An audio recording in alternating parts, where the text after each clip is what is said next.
Podcasting from the Star Group, home of the iconic dressable lions. This is Beyond the Known, the podcast that takes you a step beyond what you know about business. I'm your host, Paul M. Newberger, president of the Star Group. On today's episode of Beyond the Known, our guest is Nick Miota, president of Southgate Lease Service. Mr. President, how are you today? Fantastic. It's great to be here. Great to have you here. Yeah, lots to talk about with you, Nick. Your path in life wasn't always crystal clear. In fact, you've got a rather diverse educational background. Can you talk to us a little bit about your background? Yeah, absolutely. So I basically I talk about it like I'm a cat with 9 lives. That's my career. And I think I'm on number 8 at this point. But I struggled, even out of high school. I knew I was going to go to college after. But what I wanted to study, I was good in science, good in math, and my dad suggested, why don't, engineering would be a great path for you. You got the skill set to do it, and it was like, that was about all the thought that was put into it. It's like, yeah, that sounds good. You make a pretty good living. I think I could do that. And it was, boom, here we go. So I guess one thing would be that I would suggest is, you don't have to rush and make a decision so soon. And I felt like I needed to finish school like in 4 years. So I did everything I could to, that last semester I was taking 18 credits and I was just busting myself I got to graduate in 4 years. And I wish my, 30-year-old self back then would have said, you don't have to rush. What's the rush? Take another semester, take some time off, study abroad for a semester. There's no, there's all this pressure of, for young people, I feel like, they got to be successful right away and they have to figure out their life and they have to just do it right away. And you have a lot of time. So I did the opposite.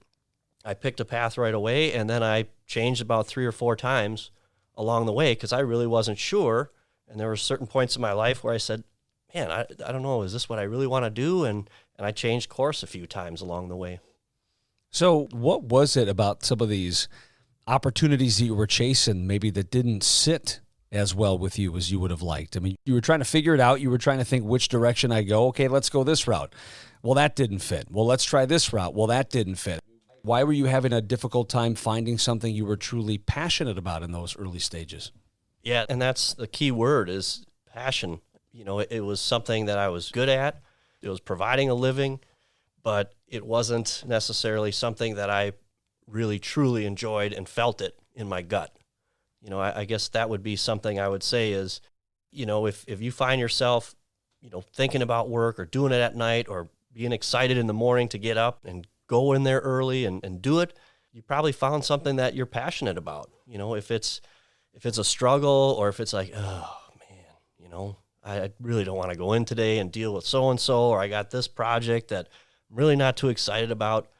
Those are kind of some keys to say, well, maybe you're not on the right path. But it's hard to, once you're in the mode, once you're in a career, you don't think about it. You get up every day, you're doing your thing, life gets busy, you might raise a family, buy a house, and it just kind of snowballs to where, 10 years goes by, and then it's like, wow, why am I here? Why am I doing this? I don't even like this job, type of thing. So part of it for me was, some things happened along my career. I lost my job, and that was kind of a crossroads for me to force me to kind of say, maybe I need to change course here. Maybe I want to look at something different at this point. And it was hard, because I did have 2 kids at the time. My wife knew I wasn't the happiest in what I had been doing, but it was kind of like, I'm going to pause a little bit, take a deep breath, and take some time to figure it out. And I did do that. And it took about 1.5 years. And I tried a few things. I had a remodeling business that I did for a while because it was a hobby. And I thought, wow, that's something I'm passionate about. Maybe that could be something, that I turn into a career. And, people knew I could do that kind of stuff. So I started doing it. And, my body started giving me some signs that, if I'm going to do this for the next 20 years, your body is your tool. And I've got maybe a little more brain than brawn, as you can see. And I just said, I don't think this is right. I want to keep this as a passion, as a hobby. I don't want to turn this into my career. And I'd say that's another thing with people that, want to do a hobby and turn it into their career, there's a different kind of mindset or pressure, involved when it's making a living, when it's your income, when there's a lot more on the line when you're doing it. So all of a sudden you turn your hobby into your career. You might not like it anymore as a hobby. It might, kind of change the way you think about it. So to kind of keep those things separate, it took a while to kind of figure that out, but it's a process, and you have to be proactive on it. It's not just going to come to you, so I would seek people out and do, informational interviews. Hey, can I buy you a cup of coffee? I know you're in this field, and I was looking at financial services at the time. So I would seek people out and, hey, let me buy you a beer. Let me, buy you a cup of coffee. Let me pick your brain a little bit. What is this like? Do you enjoy doing it? What's a typical day? And, to really be kind of more thoughtful or more proactive about making sure it's the right choice. Cause I'm pushing 40 at that point in my career. And I was like, you want to get it right. You don't want to keep making mistakes. So it just took me a lot longer to get to that point and figure it out. Yeah, so you're the president of Southgate Lease Services, and I think if we were to talk to the Nick Miota version of you 25 years ago, if I say, hey, guess what you're going to be doing in the year 2021, probably wouldn't have believed it very readily. I know there's a story behind how you got to be president of this organization. Can you talk a little bit about that for us? How did you end up in the position that you're in today? Yeah, well, believe it or not, it may not have been a total surprise, because I mentioned it to my dad at one point when I was kind of struggling with, after I graduated from undergrad about, well, maybe I would, join the family business someday, work for 10 years or do something else, and then maybe I would come back. And it was kind of just said in passing, at the time, and I wouldn't have thought that, things would kind of come full circle, and that would have been the case, because the opportunity presented itself really through a family tragedy situation. So my oldest brother, Kevin, he had been with the family business basically his entire adult life, even at the end of high school, all through college, he just did it from day one, is what he did and chose to do with his life. And so I knew a lot about the business when he was there and running it. And in 2013, it was actually the first year into the transition of, my father transitioning the business to a new company that had been started. And my brother was leading that company.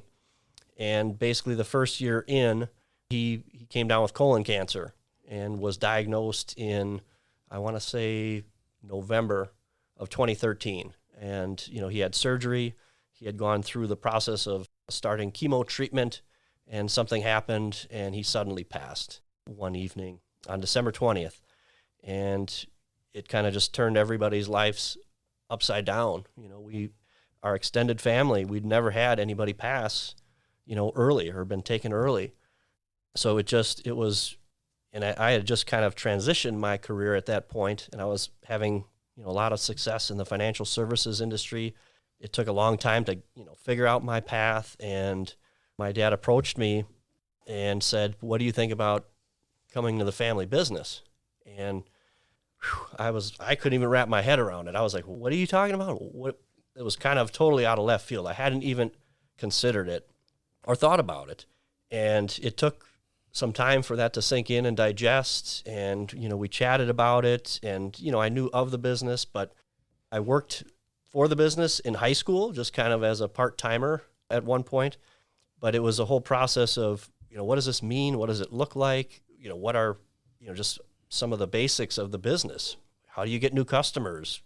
How do you retain customers? How have you lost a lot of customers? Just everything about the business. So, but ultimately we decided, it made sense. And the thing that kind of tipped it for me was I didn't want to look back in 10 years and say, geez, I wonder what would have happened if I did it. I knew the path I was on. That was kind of, I could predict, what would happen there. But, coming to the family business, it was an unknown. But I just knew I had to leap.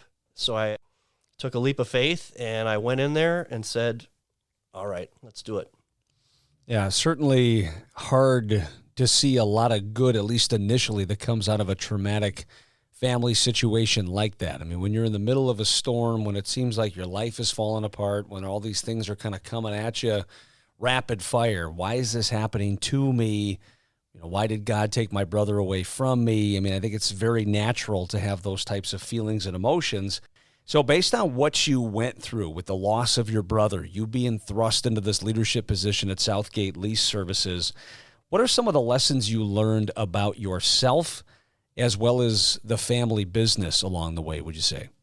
Well, I was determined, failure was not an option, or at least it wasn't going to be from lack of effort if I did fail. And, I kind of had the conversation with my dad. I said, whether it's really, really successful or if I crash and burn, I'm going to give it my all.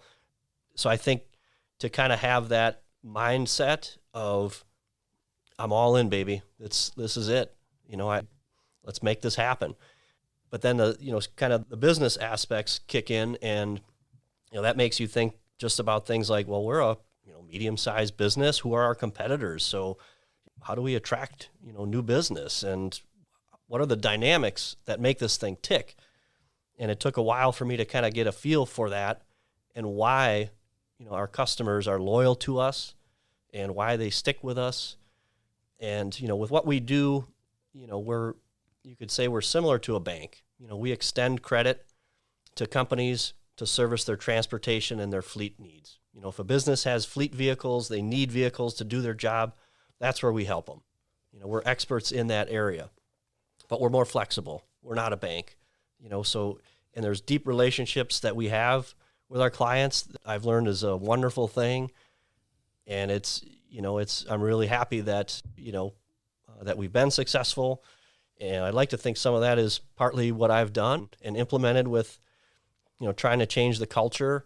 We had a lot of ingrained or, really long tenured employees, very experienced people, but it's kind of, you can develop sort of a tunnel vision, if you haven't had experience working in other places or in other industries or seeing things in a different way. So part of my role was to kind of, say, hey guys, we've been around since 1973. We're a decent size operation. Let's act like it, and let's make decisions, that are good for the business that reflect that. Some of the supplier decisions that we had, including, ironically, our insurance partner. It turns out it was a long-term relationship, but it really wasn't what the business needed. And it took a while to kind of figure some of that stuff out. And just one quick little story as well along those lines is, I was trying to upgrade our service partners, our providers, our suppliers along the way, just because of some of the risk, that we've seen with, key man risk, the loss of my brother and what that does. Well, our IT provider was kind of a one-man band. We got, somebody knew this guy who knew him, and he was kind of our computer and IT network guy for, 10 years or so. And I got to know him, and he's very, jovial, nice guy, and did a pretty good job. He was responsive, and learned a hard lesson when all of a sudden our website went kaput. Our company website, all of a sudden it's, you click on the link, the domain, nothing shows up. It's like, what's going on here? Is my computer internet down, or well, everybody tried it. No, nobody can get on. What's happening here? Well, it turned out he registered our computer domain name in his company credit card, and it had expired. And we realized about a week later he had committed suicide. And so our website was completely down. He had control of our domain, and our customers don't have access to our website. And we do have a login portal that our clients use, so it was kind of like a big deal. Like, what do we do here? And so literally we spent, about a week and a half pleading with his family members to turn over our website domain so we could get control of it again and turn it back on. Lessons like that, I've had several similar experiences, that, as I said, I've tried to upgrade along the way, and just to take the risk off, because I think that was kind of lacking, and I was able to bring that, to the company and kind of upgrade in those areas.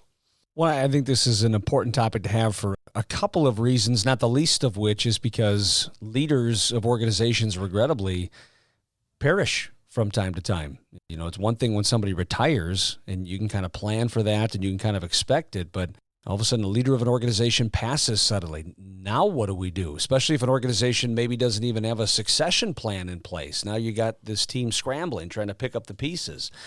So what advice would you give to our listeners who might find themselves in a similar situation at some point moving forward? How were you guys able to right the ship? How were you able to keep the organization going? Yeah, great question. And we were fortunate. We have very loyal customers that kind of hung in there to kind of let us figure out, a solution, a path forward without immediately like jumping ship.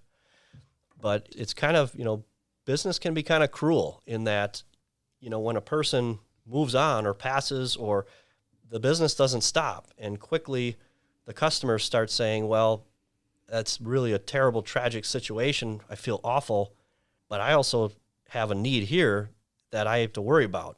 I have a responsibility to my company, and business moves fast. It doesn't wait for things to happen or for situations to get resolved over long periods of time. So, really you have to react fairly quickly. And I think, we did fairly quickly, but, we also had a great customer base that was willing to, give us a little extra leeway and let us figure out, the situation as it happened.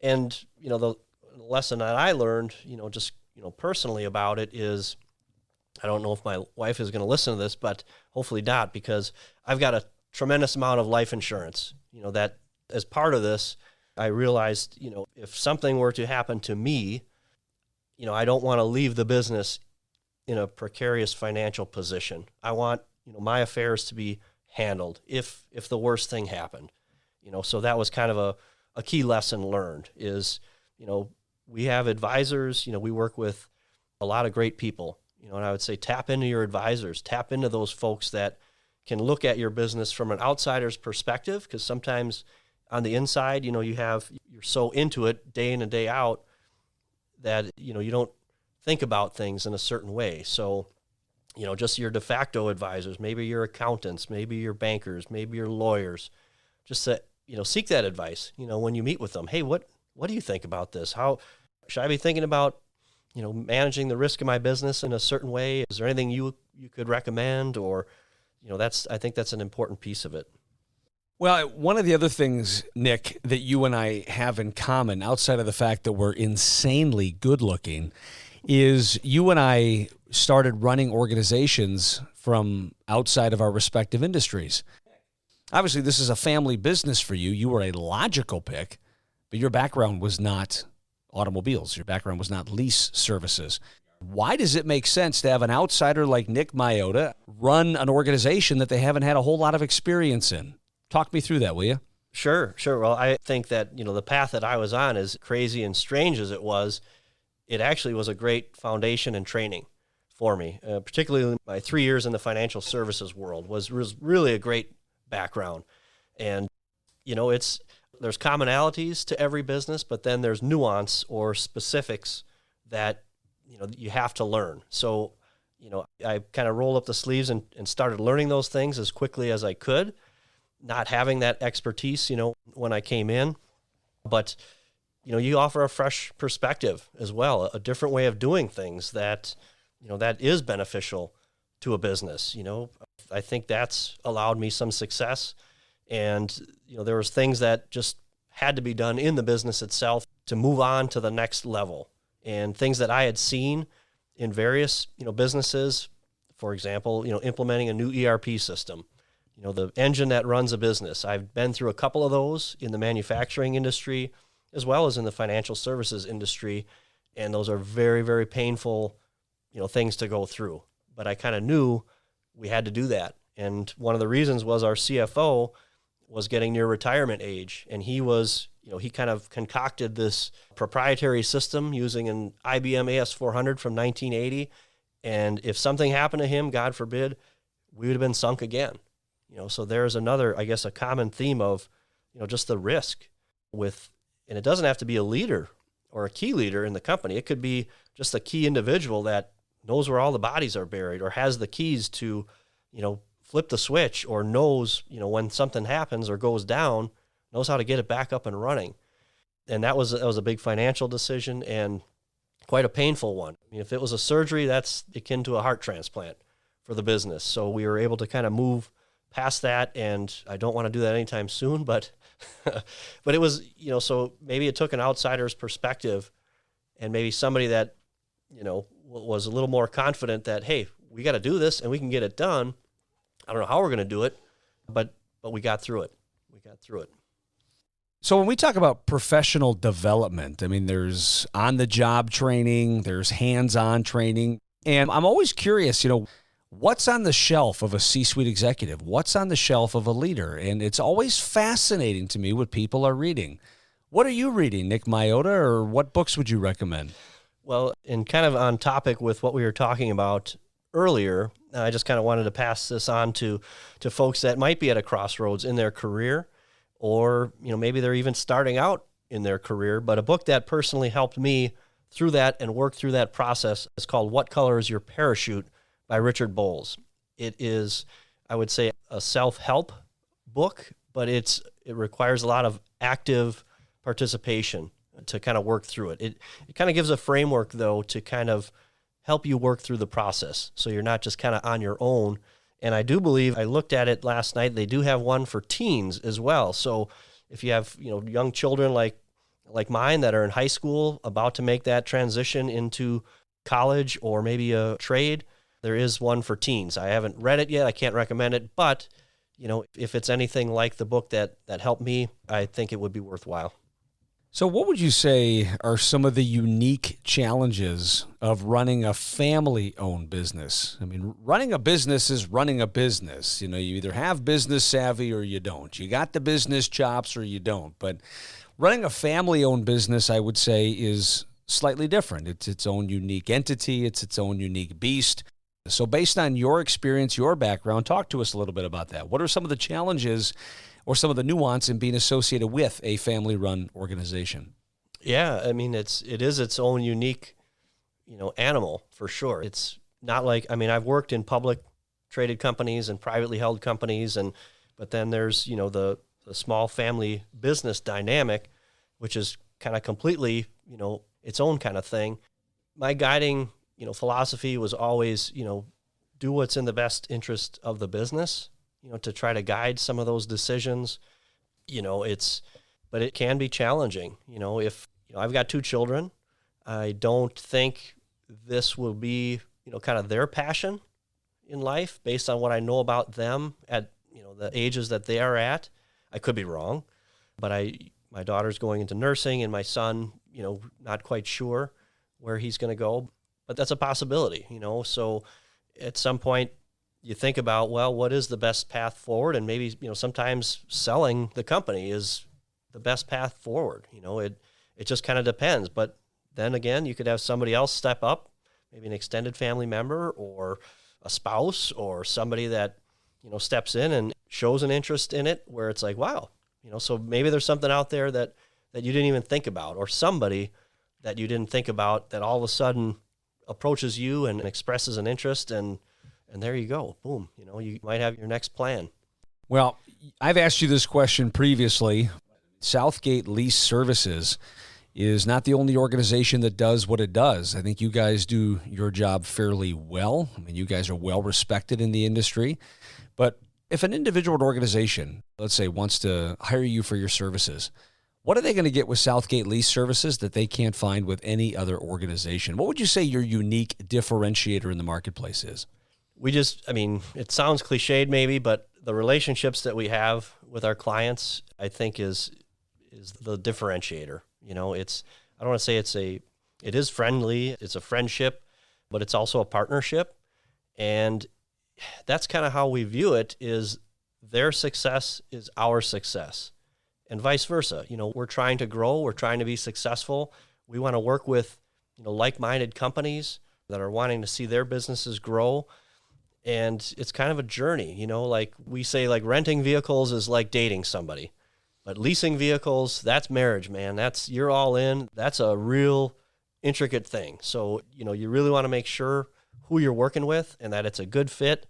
And, that's a very transparent kind of relationship. We have great conversations, with our clients. We help them plan. We help, them strategize, because a lot of times for a small business, we had a conversation with an individual yesterday. He's like, I don't want to deal with this anymore. I'm running a construction company. I've got 45 trucks. I don't want to do this anymore. This is not what I want to do. I want to focus on my business. I need help. How can you guys, take this burden off my plate? That's the typical example of an ideal situation. Let us be, the extension of your company. We're almost like employees of his company managing, his fleet of vehicles. And that's, so you want to find an ideal fit like that. And we've been fortunate to find several customers that are like that. Yeah, as you would say, it takes a pretty special person to be an effective leader. And I think you're too humble to say it, so I'll say it for you. You, my friend, are a pretty effective leader. And I think you've had to learn the hard way, kind of trial by fire, so to speak. But, you've really been a good student of leadership. You've really gone through this process with your eyes wide open, and kudos to you. You've learned a lot along the way, and you've implemented a lot of those lessons. What would you say are the 3 traits that make a very effective leader? Somebody's new to this position, new to this role. Well, for the one that I like the most, and I actually heard it yesterday, and it's kind of timely because the Masters is this week, and I've got my Masters shirt on, and I was fortunate enough to be there 2 years ago when there was full crowds there, and that was the year that Tiger actually won it. And, Jordan Spieth has had a dry spell of about 3 years since he's won a tournament, and he won on Sunday, the Valero Open in Texas. And one of the things he said after was, I'm humble and hungry. I think for me, that's an attribute I really admire in leaders. Humble and hungry, not bombastic and, I'm the greatest. And, but it's almost like, to me, it's anybody can do the right thing, or, when everybody's watching, like put in the extra time, or look what I did. I like to look at a true effective leader as somebody that does the right thing when nobody's looking. When it's Saturday morning and I'm in there bright and early, because I'm wanting this company to grow. I'm wanting us to get to the next level. I'm not doing it for show. I'm not doing it because, hey, maybe my boss will be in on, Saturday and they'll notice me and they'll say, hey, Nick was really in here early. I mean, at some point that doesn't mean anything anymore. It's just, what you put into it is what you're going to get out of it. There's no shortcutting it, So I would say, just embrace that fact, that you're going to have to work a little harder, especially if you were thrust into a situation. And then, try to identify, leaders that speak to you or that connect with you, and learn more about them, and kind of develop your own style. Everybody's going to be unique. You don't have to be like, any particular person or style. You got to develop your own and just be authentic is kind of what it comes down to, I think. Well, some really good advice from an individual who's got a ton of credibility in that area, I would say. So, Nick, as we get close to kind of wrapping up, I mean, ours is a rather business-centric audience. C-suite executives, decision makers, people that are trying to become the best possible version of themselves, run successful organizations, much like you're talking about. There's a tremendous need for your services out there. Lots of organizations have fleets. Lots of organizations have vehicles. So why don't you tell us a little bit more about the specific services that Southgate Lease Services offers, who's a good fit for what you offer and provide, and then tell us if somebody wants to move forward, what's the best way to get in touch with you?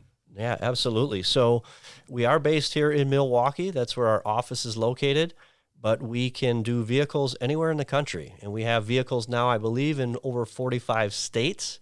And as of this month, we're delivering 7 vehicles in the state of Hawaii. So that's kind of a nice little feather in our cap for this month. I'm going to volunteer to visit that client as soon as possible. I was just going to say, if you need somebody to deliver those, I will sign up for the task.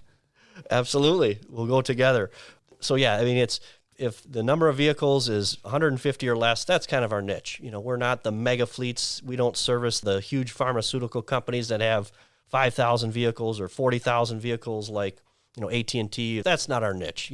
We're tied into the smaller fleets. We do equipment leasing as well as vehicles. So it's not just things with 4 wheels, although that's where we shine. We help maintain the vehicles.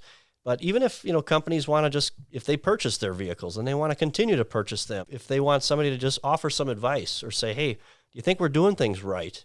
Are we doing best practices here? Because sometimes companies may not. They might not have an expert. We're happy to offer our advice or just, offer some insight. That's kind of what we're here for. That's what everybody's passionate about. That's what we do every day. And that's kind of our mission. So feel free to reach us at 414-529-2992 is our number. Or, with this podcast, I'm happy to share my email if anybody wants to get in touch and network, connect, talk about business, talk about, just anything if it's not even specific to their business. I really like our community of leaders here, and we're kind of a tighter group here in the city of Milwaukee, which I think is awesome. So I'm happy to connect and reach out to folks and just help in any way I can. Well, just to make sure that I heard you correctly, when you walked into the studio, you said if somebody says promo code Beyond the Known, they get 95% off their lease, right? That's what you said? Sure. I didn't specify what the lease was, though. It could be for this Matchbox car that right here. Well, that's a pretty sweet-looking Matchbox car. I think Hudson, my 6-year-old, would really like that. Well, Nick, I just got to really sincerely thank you for being on the program. Thank you for sharing with us your story, your leadership passions, kind of what has brought you here today. And one of the words that pops in my head when I think of you, at least not the 4-letter words, but one of the words that pops into my head when I think of you is the word duty, which happens to be a 4-letter word. But it's just, you've lived your life, I think, with a sense of duty. Duty to your brother when he passed. Duty to your family to step in and run the organization. A duty to your customers to constantly be a man of integrity, a duty to your employees, and, speaking as somebody who's your friend, a duty to your friends. And it's a blessing to know you. It's been fun to cheer you on and to watch your success, and I know you're just getting started. So thank you for your time here today on Beyond the Known. It was an enlightening conversation, and, very grateful for the wisdom you shared with us. Thank you for having me. I really appreciate it. Thanks for listening to Beyond the Known with Paul M. Newberger. If you like our show and want to know more, check us out at stargroup.com. That's starrgroup.com/podcast. We're also available on Apple Podcast or wherever you listen to podcasts.